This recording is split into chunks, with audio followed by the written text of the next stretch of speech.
This isn't the Nottingham Forest English football is used to. Remember the 2015-16 season when Leicester came out of nowhere and shocked not just England but the world as they won the league?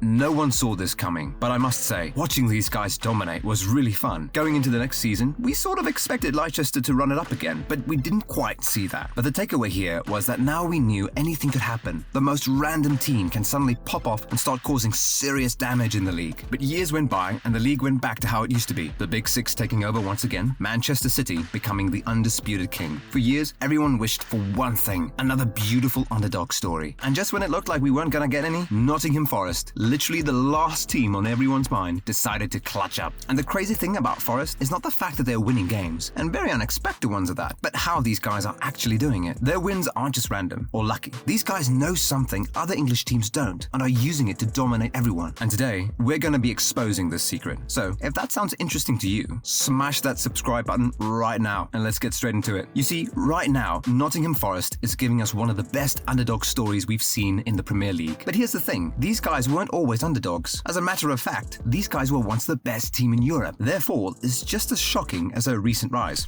For English clubs in Europe, and further joy for Nottingham Forest on the biggest. One time in their history, they were the most scary English team to play against, winning the Champions League back-to-back. Well, not the Champions League per se. At the time, it was still called the European Cup. But anyway, these guys won the competition in the 1978-79 season and the 79-80 season. They also won the Super Cup in 1979 after beating Barcelona. As I said, these were their dominant years, as they also picked up 2 FA Cup titles and 1 league title. I am unhappy, obviously.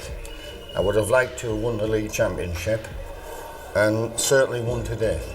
Why do you think Forest have gone down? We're not good enough. Simple as that? Simple as that. And what about the manager? Well, I think he must have contributed to it somewhere along the line. I don't think he's been good enough either. But you've done so much for Nottingham Forest, Brian. Have you had a chance since this retirement was announced to put it all into perspective? And the guys that actually made this success possible, their then managers, Brian Clough and his assistant Peter Taylor. It was under these guys that Forest won their back-to-back European Cups and the Super Cup. But the truth is, that wasn't the biggest form of success Forest experienced, because right after this, they slowly started going down.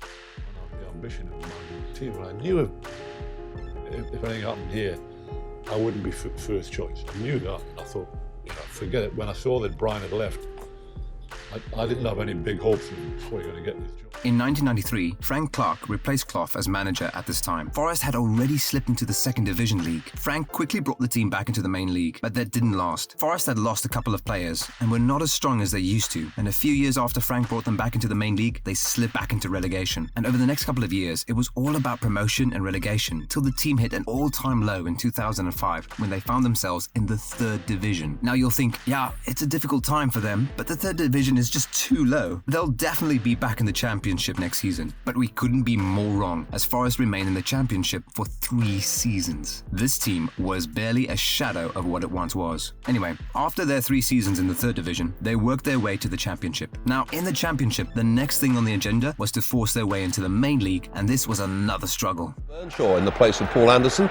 The decision seemed to have paid off after 7 minutes when the striker opened the scoring to make it 2-2 on aggregate.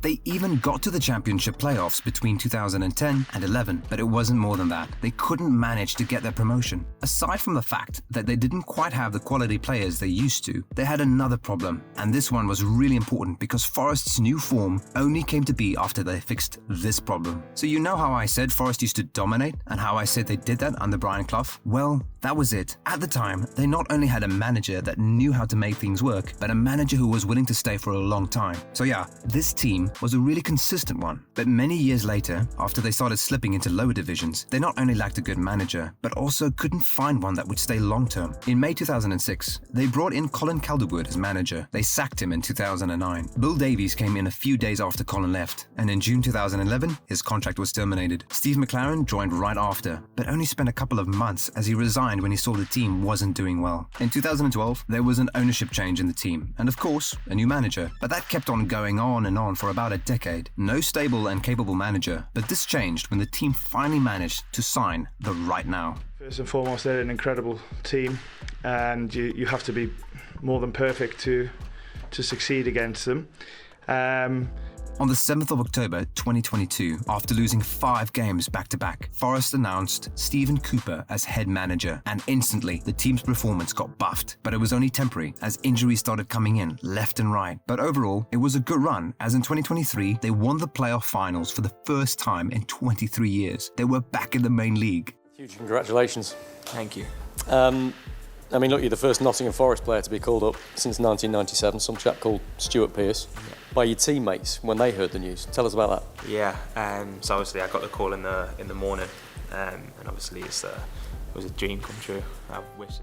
Now in the Premier League, they went all out in the transfer market, breaking their own record 3 times. And well, they had 2 reasons for this. First, now that they're playing in the main league, they'll be playing tougher opponents, and they'll need to boost their squad. And secondly, well, now they have the money to sign quality players. So yeah, Morgan Gibbs-White, Taiwo Awoniyi and Ibrahim Sangare came in. They finished the season 16th on the table. Yeah, that's not so good, but at least it kept them in the main league. But you know what else isn't so good? You not hitting that subscribe button right now. I know you're enjoying the video, so please support the channel by hitting the subscribe button. Yeah, let's get back into the video.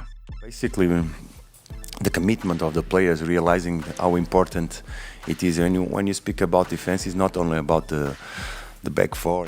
Cooper got sacked in the next season, and Nuno Espírito Santo replaced him, and this is where things get interesting. Nuno is probably their most experienced manager, as he has managed some of the best teams in England, Wolves and Tottenham, and in these teams, Nuno was known for one thing: intense counterattacks. Especially in Tottenham, counterattack is Nuno's go-to strategy. He has mastered the art of counterattacks, and of course, he brought that art with him to Nottingham Forest. But the question was, did Forest have what it takes to pull off crazy counters? I mean, their players aren't like the guys at Tottenham, but after Nuno won his first 2 games in charge, a 3-1 win over Newcastle and the most shocking, a 2-1 win over Manchester United, it was clear that Nuno knew how to make counters work in Forest. With the 4-2-3-1 formation that he uses, Nuno was not only able to attack effectively, but also keep a compact defense and properly absorb pressure. And if you know anything about how counterattack works, it relies heavily on the team's ability to absorb pressure. Given that the team would go on doing a lot of defense, they just can't afford to be shaky at the back. And that is exactly what Nuno brought to the team, keeping the defense very compact, well organized, and this time with a lot more bodies. Now, there were no easy break-ins or freebies like in previous seasons. Coming into the 2024-25 season, Nottingham didn't look like they would be much of a threat. I mean, they barely escaped relegation in their previous 2 seasons, but none of us was ready for what Nuno had planned. This time, he had completely perfected the counter strategy. He had built the players into the counter mechanics. Nuno wasn't here to play fancy football or play for possession like City. Bro just wanted to win, and with his explosive counter strategy, he went straight to business. And you know how Nuno is able to get the best out of the team? He now had wingers who looked like they were built for this strategy. Hudson-Odoi from Chelsea and Elanga Anthony from Manchester United. I'm sure we don't need to say much about these guys. You already know them. At some point in their careers, well, in their previous teams, they were among the most promising talents in the world, and they both had one thing in common: crazy speed. White, nobody's closing him down, and he's getting Elanga in.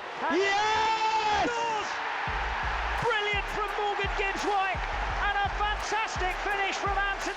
You see, Elanga is like a guy that runs on an engine. He will take anyone in a foot race anytime, and more often than not, he would win. This guy's strongest quality is his raw pace. Well, and his intense work rate. He doesn't have to be with the ball to be effective. He defends like a fullback, running around the pitch tirelessly for the full 90, making him the perfect player for Nuno's counterplay. As you already know, for a team to be successful at counterattacks, players must be ready to turn defense into attack at any time. And this is something Elanga is great at.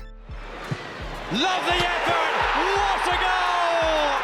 Oh, that's... Just like Hudson-Odoi, this guy is also a speed freak, and he takes his a few years forward. He isn't just really fast, but an incredible dribbler. So yeah, this guy doesn't just want to run past you, but he will run at you, dribble past you before you even blink, and can either cut in to take a shot or cross the ball into the net for their 9, Chris Wood, to the finish. Chris Wood at the double. And speaking of Chris Wood, he's just the ideal striker. He is 6'3" and incredibly strong. His hold-up play is top-notch. With this, he can hold onto the ball, shield defenders, and wait for support from other attackers. He's also a beast in the air, making him perfect for Nuno's counterattack strategy. And with crazy fast wingers crossing the ball from the flanks, there's no limit to the amount of service Chris Wood is getting. And now here's Wood, left-hand side, rolls it into Gibbs White. Gibbs White, left. Nonch! Lovely finish again. Everton mistake inside the... And to complement the effort on the wing, Nuno uses a center-attacking midfielder that fits perfectly into the plan, Morgan Gibbs-White. This guy is currently one of the best number 10 in England. His passes, skill, confidence, and most importantly, vision makes him the perfect 10 in the mix. This guy not only brings flair to the midfield, but makes the team's attack more unpredictable. The way he combines the midfield and that attack is just beautiful to watch. He receives the ball from the middle, and without wasting any time, dives straight at the opposition. He can either dribble all the way into the box or drop a pass to any of the attackers ahead of him. And looking at the team's game plan and the type of wingers in the team, he never runs out of options. And this makes Forest really scary to defend against, because when they're on the counter and Gibbs is with the ball, you really don't know what to do. Everything is happening so fast and there are too many options. You saw how Gibbs and his other midfield partners dominated Liverpool's experience in the midfield this season. Yeah, that's what I'm talking about.